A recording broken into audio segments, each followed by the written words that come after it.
কি করছো তুমি? তাকাও এদিকে। ওই জল এভাবে কেউ খায় নাকি? হ্যাঁ, ময়লা জল না, খেতে হয়। এদিকে তাকাও।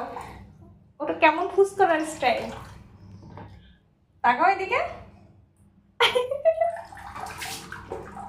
আমার দিকে ফেরো, আমার দিকে ফেরো। তুমি কিসের ভিতরে আছো সোনা? বালতির মধ্যে। কেন?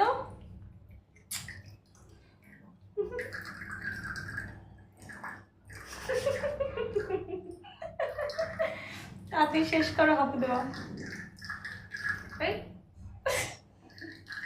কি হচ্ছে ওটা? পাগল। তাকাও এদিকে। হ্যাঁ, ছোটবেলায় গরমের দিনে আমরা থাকতাম পুকুরে, আর এখনকার বাচ্চারা থাকে বালতির মধ্যে।